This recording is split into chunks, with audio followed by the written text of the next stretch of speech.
The morning of my college graduation started like every other significant day in my life, with my family finding new ways to remind me I was the disappointment. I sat in my cramped studio apartment, carefully pressing the wrinkles out of my cap and gown while listening to Mom on the phone through paper-thin walls. "Yes, we'll be there for the ceremony," she was saying to someone, probably Aunt Linda. "Though honestly, it's just a formality at this point.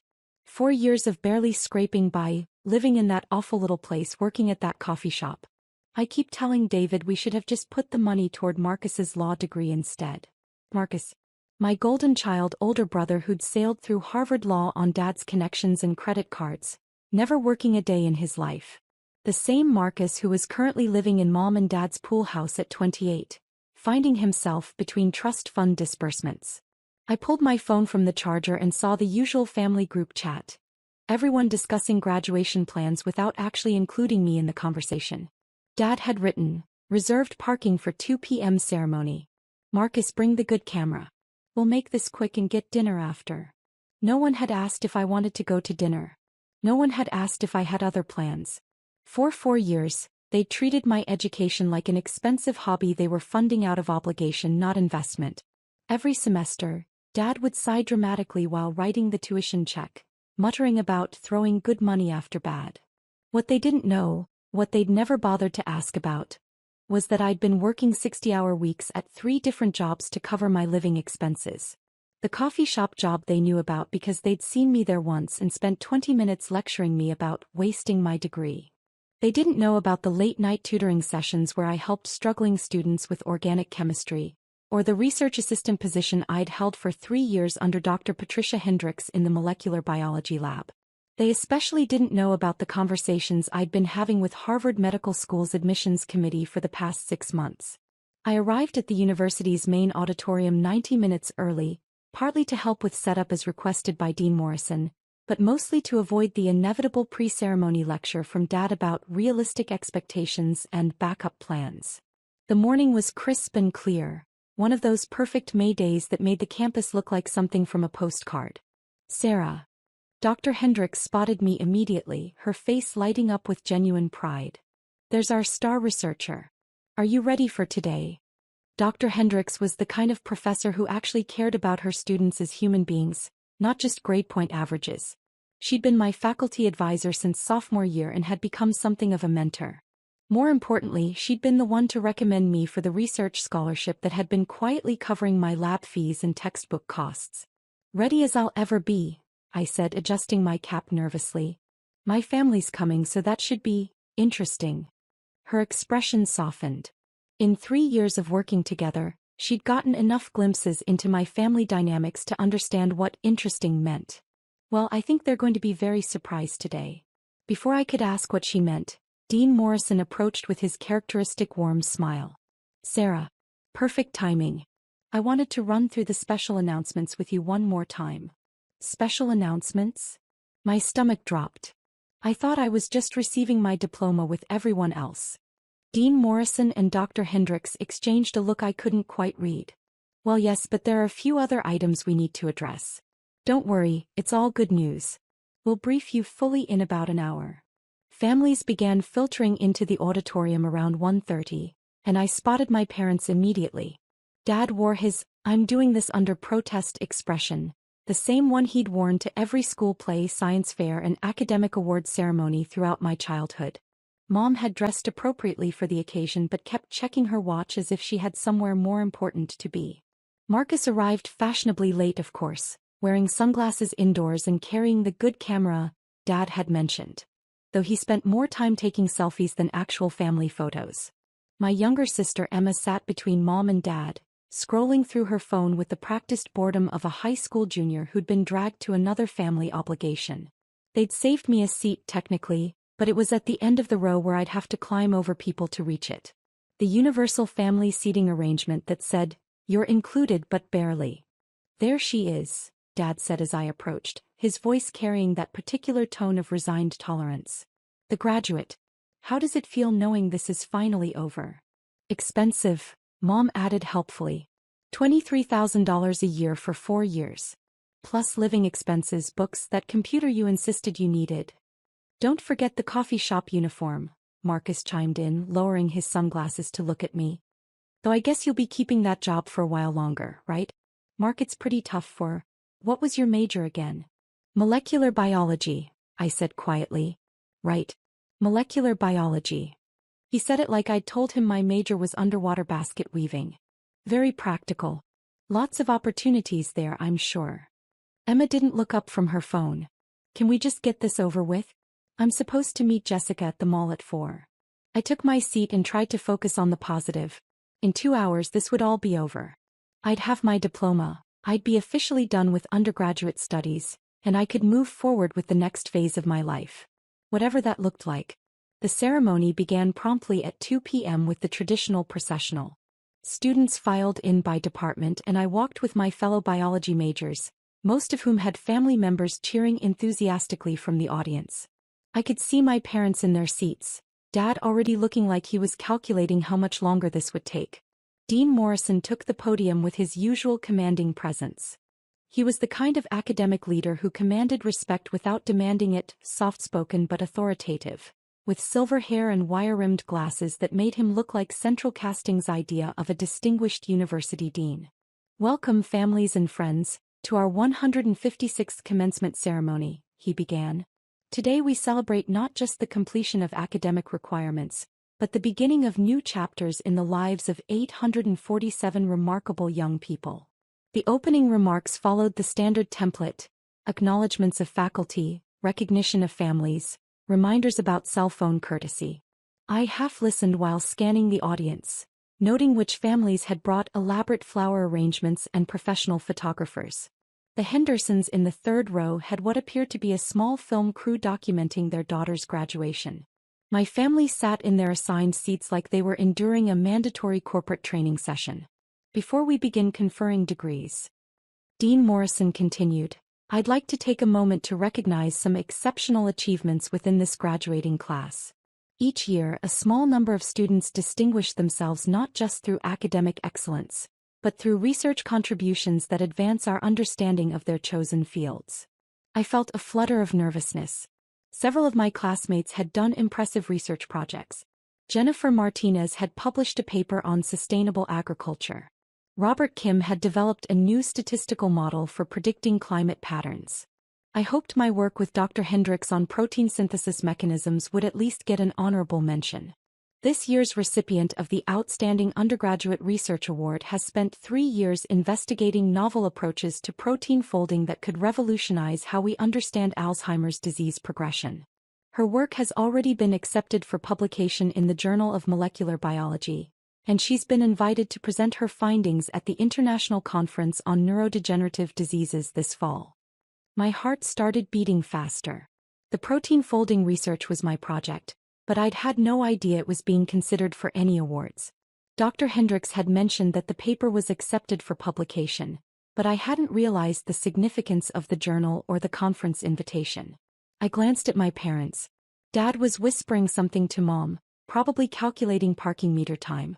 Sarah Elizabeth Thompson, would you please join me on stage? The sound of my name through the auditorium speakers hit like a physical force. Several hundred people turned to look at me, including my family, whose expressions ranged from confused to mildly annoyed that I was delaying the ceremony. I walked to the stage on unsteady legs, accepting the Crystal Award from Dean Morrison while camera flashes went off around the auditorium. This was surreal. In 4 years of college, my family had never seen me receive any kind of recognition. Most of my academic achievements had been announced through emails or department newsletters they'd never bothered to read. Furthermore, Dean Morrison continued, his voice carrying clearly through the auditorium sound system, Ms. Thompson's research excellence has earned her a full scholarship to Harvard Medical School, where she'll be joining their MD-PhD program this fall. The scholarship covers full tuition, living expenses, and research funding for the next 8 years. The auditorium erupted in applause. I stood on the stage holding my award, trying to process what had just happened. Harvard Medical School. Full scholarship. 8 years of funding. This was everything I'd dreamed about but had been too afraid to hope for. I looked out at the audience and found my family. Dad's mouth was hanging open. Mom had gone completely pale. Marcus had actually removed his sunglasses, staring at me like I'd suddenly sprouted wings. Even Emma had looked up from her phone. The scholarship committee was particularly impressed, Dean Morrison continued, by Miss Thompson's ability to maintain a 4.0 GPA while working multiple jobs to support herself.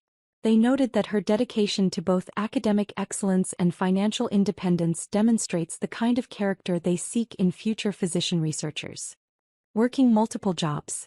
Financial independence. I watched my parents' faces as the implications hit them. They'd spent 4 years complaining about the cost of my education, never realizing that I'd been covering most of my actual expenses myself.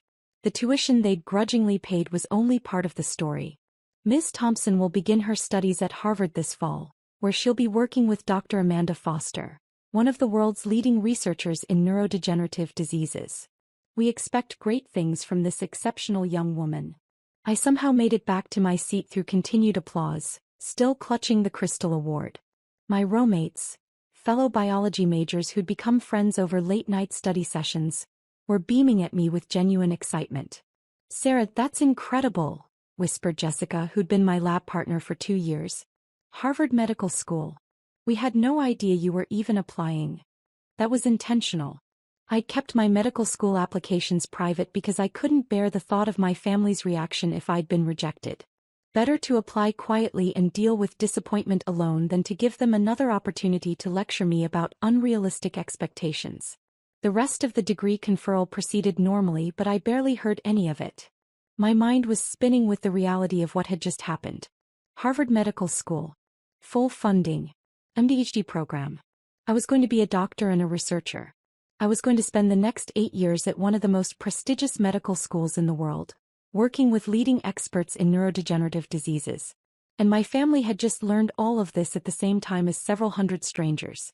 When the ceremony concluded and families began gathering on the lawn for photos, I wasn't sure what to expect. I'd been so focused on just getting through graduation that I hadn't really thought about the aftermath. How do you navigate family dinner when your parents have just discovered that their disappointment daughter is actually heading to Harvard? Dad reached me first, his expression unreadable. "Harvard Medical School," he said slowly, like he was testing the words. "Full scholarship." "Yes," I said simply. "When were you planning to mention this?" Mom had appeared beside him, her voice tight with what I couldn't tell was anger or embarrassment or confusion. "I wanted to wait until I was certain," I said.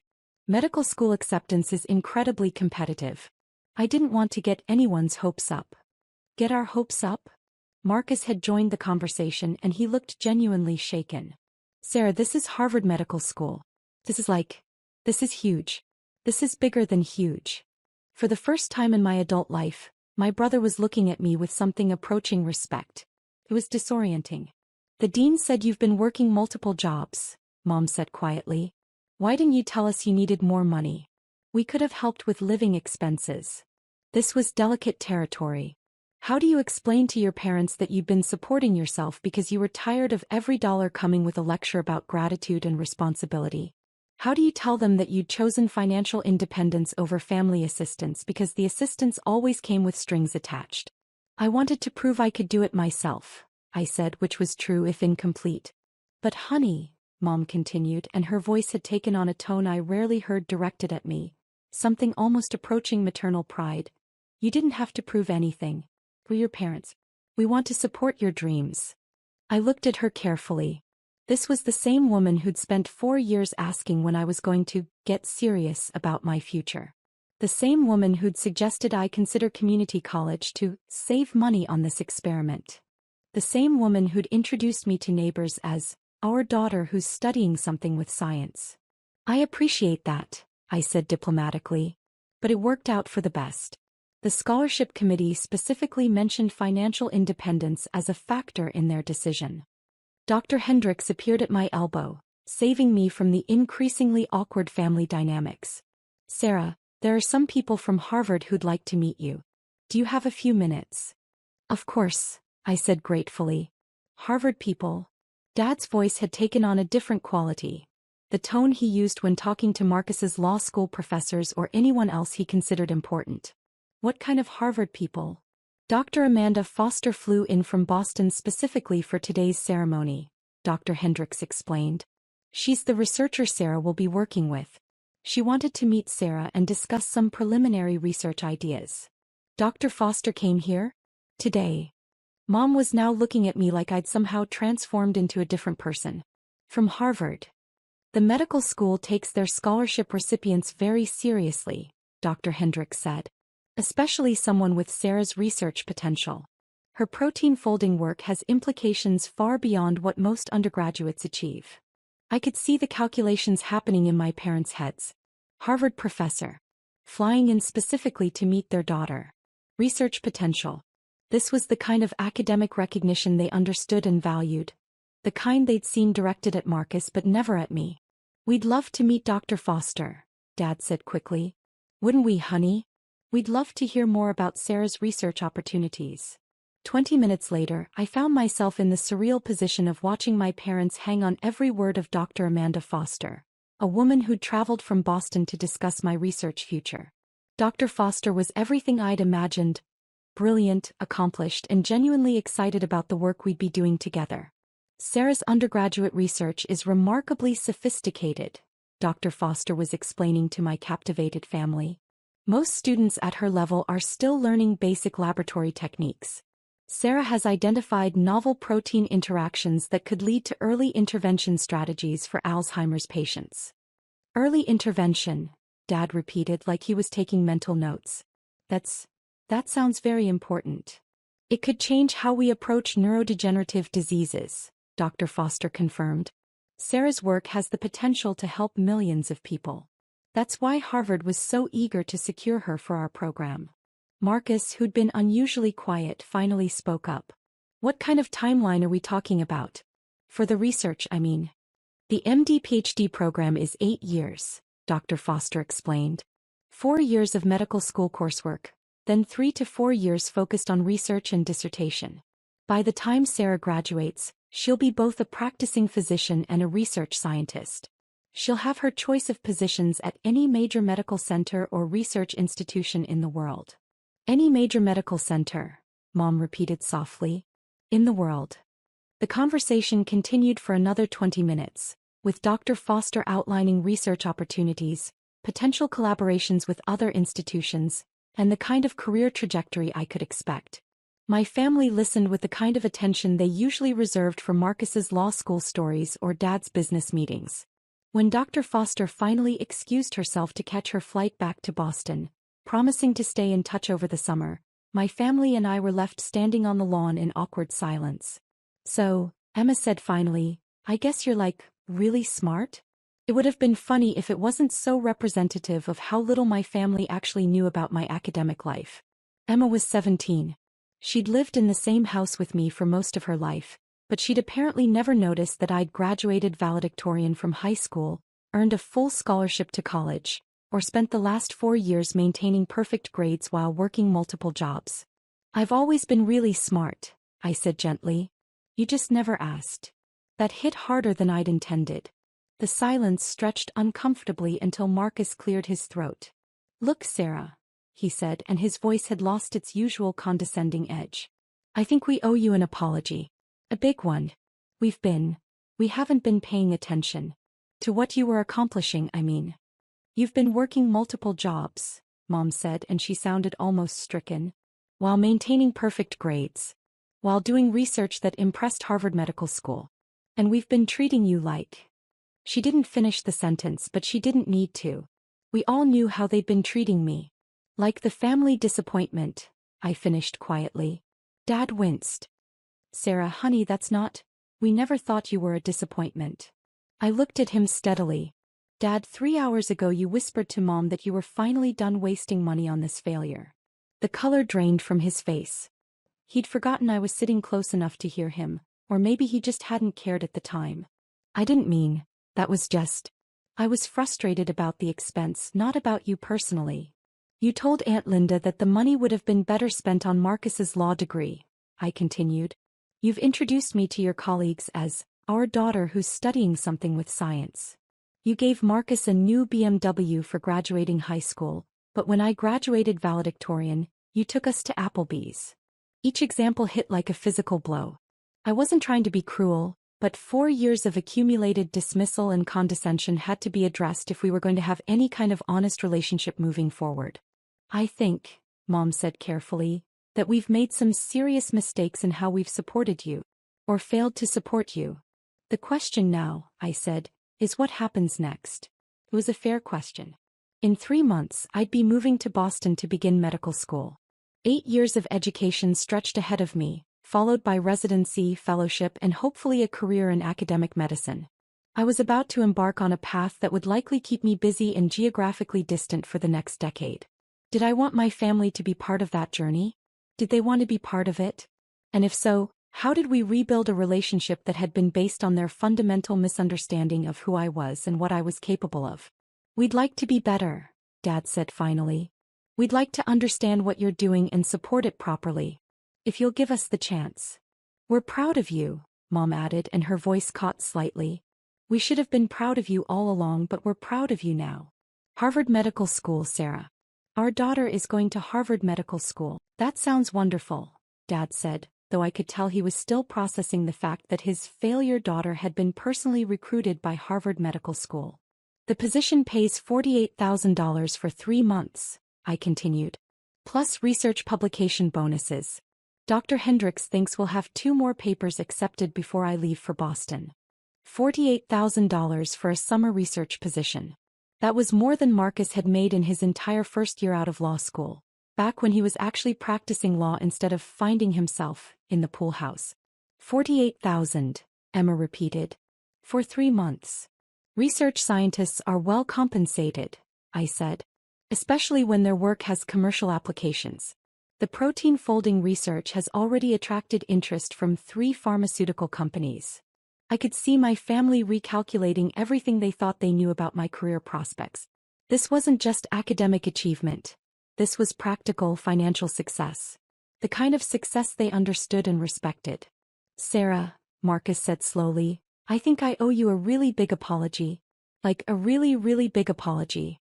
We all do, Mom said firmly. Starting with dinner tonight.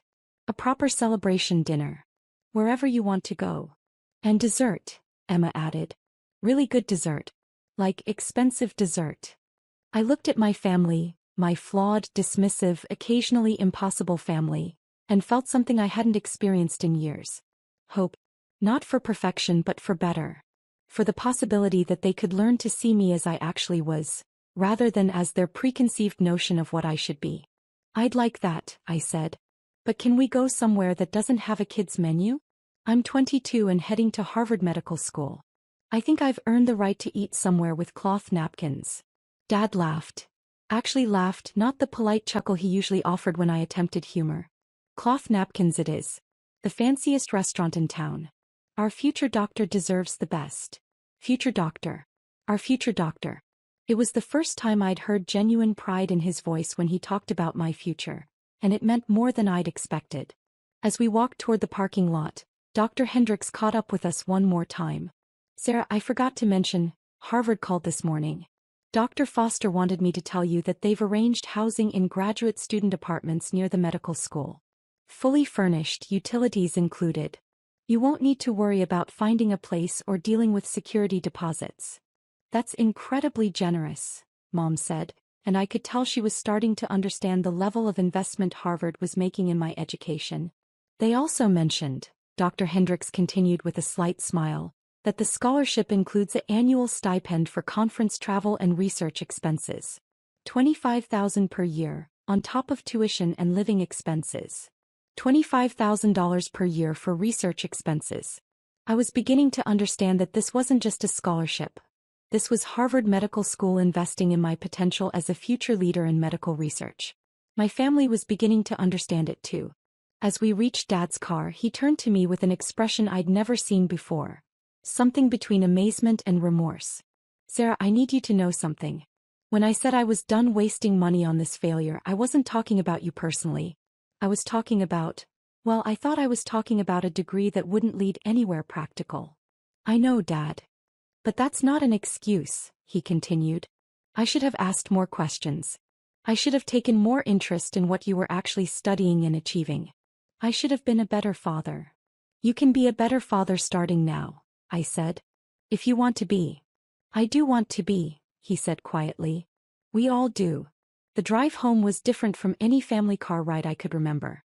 Instead of Marcus dominating the conversation with stories about his latest internship or networking event, everyone wanted to hear about my research, my plans for medical school, and my long-term career goals. For the first time in years, I was the center of positive family attention. Not because I'd caused a problem or needed correction, but because they were genuinely interested in my life and proud of my achievements. It would take time to rebuild trust and establish new patterns of interaction. 4 years of dismissal and condescension wouldn't disappear overnight. But as we pulled into the driveway of my childhood home, I felt something I hadn't felt in years. The possibility that my family might actually become people I wanted to spend time with.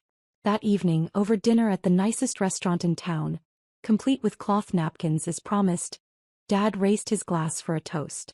To Dr. Sarah Thompson, he said, his voice carrying genuine pride and affection. Our daughter, the Harvard Medical School scholar, the published researcher, and the future leader in medical science. We're sorry we didn't see your potential sooner, but we see it now and we couldn't be prouder. To Sarah, the rest of the family echoed, raising their glasses. As I sat there, surrounded by family members who were finally seeing me clearly for the first time, I realized that sometimes the best graduation gift isn't something you receive. It's something you give yourself. The gift of proving once and for all exactly who you are and what you're capable of achieving. Harvard Medical School was just the beginning.